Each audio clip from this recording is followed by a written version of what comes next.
ಮನ್ ಕಿ ಬಾತ್ ವೀಕ್ಷಣೆಗೆ ನಾವೆಲ್ಲ ಸೇರಿದ್ದೇವೆ. ಈ ಸಮಾರಂಭದಲ್ಲಿ ಭಾಗವಹಿಸಿರುವಂಥ ಈ ಭಾಗದ ಜನಪ್ರಿಯ ಶಾಸಕರಾದ ಚಂದ್ರು ಲಮಾಣಿಯವರು, BJPಯ ಮಾನ್ಯದ ಅಧ್ಯಕ್ಷರಾದ ಸುನೀಲ್ ಮಹಾಶೆಟ್ಟರವರು, ರೈತ ಮೋರ್ಚಾದ ಅಧ್ಯಕ್ಷರಾದಂಥ ಶ್ರೀ ಬಸವರಾಜ್ ಕುಂಗೋಳ್ಮಠವರೇ, ಬಸವರಾಜ್ ಇಟ್ಗಿಯವರೇ ಜಿಲ್ಲಾ ರೈತ ಮೋರ್ಚಾದ ಅಧ್ಯಕ್ಷರು, ಶ್ರೀ ನಾಗರಾಜ್ ಕುಲಕರ್ಣಿಯವರೇ, ಶನಿವರಪ್ಪನವರೇ, ಲಿಂಗರಾಜ್ ಪಾಟೀಲ್ರೇ, ಚಂದ್ರಜಿಯವರೇ, ಫಕೀರೇಶ್ವರೇ, ನೆರೆದಿರುವಂಥ ಎಲ್ಲ ಗಣ್ಯಮಾನ್ಯರೇ ಹಾಗೂ ಮಾಧ್ಯಮದವರು, ಇದೊಂದು ವಿಶೇಷವಾಗಿರುವಂಥ ಒಂದು ಕಾರ್ಯಕ್ರಮ.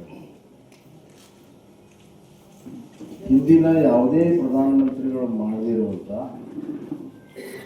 ಜನರ ಜೊತೆಗೆ ನೇರವಾಗಿ ಸಂಪರ್ಕವನ್ನು ಇಟ್ಕೊಂಡು ಇಡೀ ದೇಶದಲ್ಲಿ ಆಗುತ್ತಿರುವಂಥ ಒಳ್ಳೆಯ ಕೆಲಸಗಳು ಅವುಗಳನ್ನು ಇಡೀ ದೇಶಕ್ಕೆ ತಿಳಿಸಿ ಎಲ್ಲರಿಗೂ ಕೂಡ ಅದರಿಂದ ಪ್ರೇರಣೆಯನ್ನು ಪಡ್ಕೋಬೇಕನ್ನುವಂಥ ದೃಷ್ಟಿಯಿಂದ ಮನ್ ಕಿ ಬಾತನ್ನು ಹೇಳಿದ್ದಾರೆ. ಮನ್ ಕಿ ಬಾತ್ ಅಂದರೆ ಮನಸ್ಸಿನ ಮಾತು. ಮನಸ್ಸಿಗೆ ಭಾಳ ಸಂತೋಷ ಕೊಡುವಂಥ, ಸ್ಫೂರ್ತಿ ಕೊಡುವಂಥ ವಿಚಾರವನ್ನು ಪ್ರಧಾನಮಂತ್ರಿಗಳು ಹಂಚ್ಕೊಳ್ತಾರೆ. ತಿಂಗಳಿಗೊಮ್ಮೆ ಇದು ನಡೀತಿದೆ. ಒಂದು ತಿಂಗಳಲ್ಲಿ ದೇಶದಲ್ಲಿ ಯಾವ್ಯಾವ ಒಳ್ಳೊಳ್ಳೆ ಕೆಲಸ ಆಗಿದ್ದಾವೆ ಅವುಗಳನ್ನು ಅಲ್ಲಿ ಕ್ರೋಢೀಕರಿಸಿ ಆ ತಿಂಗಳ ಕೊನೆಗೆ ಮನ್ ಕಿ ಬಾತ್ ಮುಖಾಂತರ ಹೇಳ್ತಾರೆ. ಈಗ ಇವತ್ತು ಕರ್ನಾಟಕದಿಂದ ಹಿಡಿದು ಜಮ್ಮು ಕಾಶ್ಮೀರದಿಂದ ಹಿಡಿದು ಮಣಿಪುರದಿಂದ ಹಿಡಿದು ಹಲವಾರು ರಾಜ್ಯಗಳಲ್ಲಿ ಜನಸಾಮಾನ್ಯರು ಮಾಡಿರುವಂಥ ಅಸಾಮಾನ್ಯ ಕೆಲಸ, ಸಾಮಾನ್ಯ ಜನರು ಮಾಡಿರುವಂಥ ಅಸಾಮಾನ್ಯ ಕೆಲಸ ಅಂದರೆ ಒಂದು ಸಾಧನೆಗಳು, ಜನಸಾಮಾನ್ಯರು ಅದ್ಭುತವಾಗಿರುವಂಥ ಸಾಧನೆಯನ್ನು ಮಾಡಿದ್ದಾರೆ. ಸಂಘ ಸಂಸ್ಥೆಗಳು ಏನು ಸಾಧನೆ ಮಾಡಿದ್ದಾವೆ ಅವುಗಳನ್ನೆಲ್ಲ ನಮ್ಗೆ ತಿಳಿಸ್ಕೊಟ್ಟಿದ್ದಾರೆ.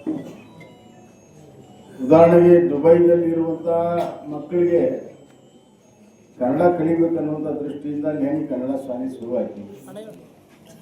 ಅದೇ ರೀತಿ ಮಣಿಪುರಿನಲ್ಲಿ ಸೋಲಾರ್, ಅಲ್ಲಿ ಹಳ್ಳಿಯಲ್ಲಿ ಗುಡ್ಗಾಡಿದ ಪ್ರದೇಶ, ಅಲ್ಲಿ ಎಲೆಕ್ಟ್ರಿಸಿಟಿ ಇರಲಿಲ್ಲ, ಕರೆಂಟ್ ಇರಲಿಲ್ಲ. ಸೋಲಾರ್ನಿಂದ ಹೆಂಗೆ ಕರೆಂಟನ್ನು ಉಪಯೋಗ ಮಾಡಿಕೊಂಡ್ರು. ಹಲವಾರು ರೀತಿಯಲ್ಲಿ ಈ ಕಾರ್ಯಕ್ರಮಗಳು ನಮಗೆಲ್ಲ ಗೊತ್ತಾಗ್ತದೆ. ದೇಶವನ್ನು ಜೋಡಿಸುವಂಥ ಕೆಲಸವೂ ಕೂಡ ಇವತ್ತು ಪ್ರಧಾನಮಂತ್ರಿಗಳು ಮಾಡ್ತಾ ಇದ್ದಾರೆ.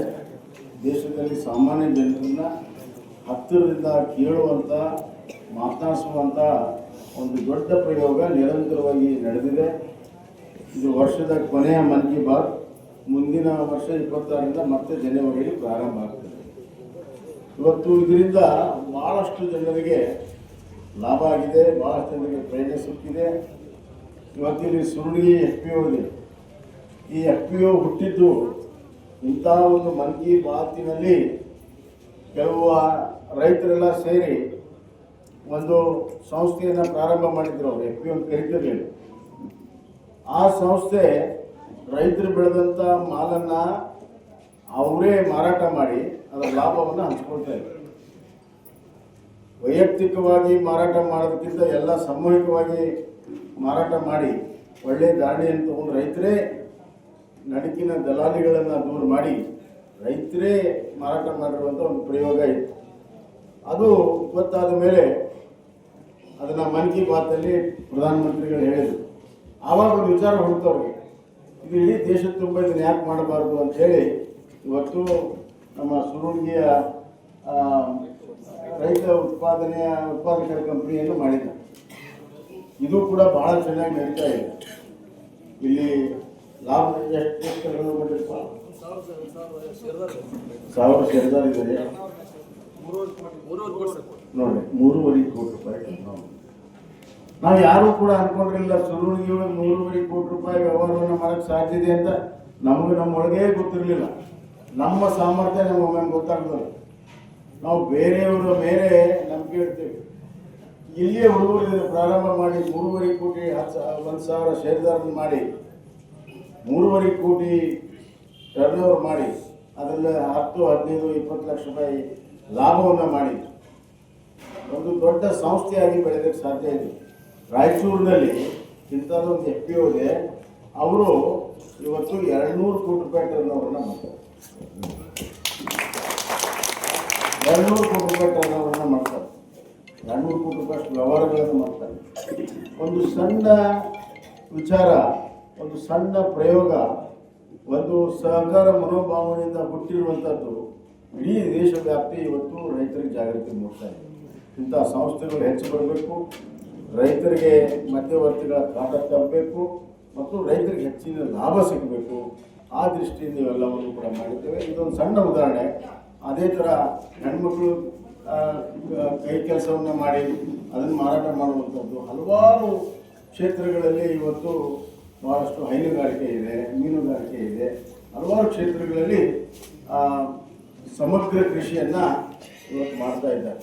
ಆದ್ದರಿಂದ ಬಂಧುಗಳೇ, ಇಂಥ ಪ್ರೇರಣಾದಾಯಕವಾಗಿರುವಂಥ ಒಂದು ಮನ್ ಕಿ ಬಾತ್ ತಾವು ಇಷ್ಟು ದೊಡ್ಡ ಸಂಖ್ಯೆಯಲ್ಲಿ ಬಂದಿದೆ.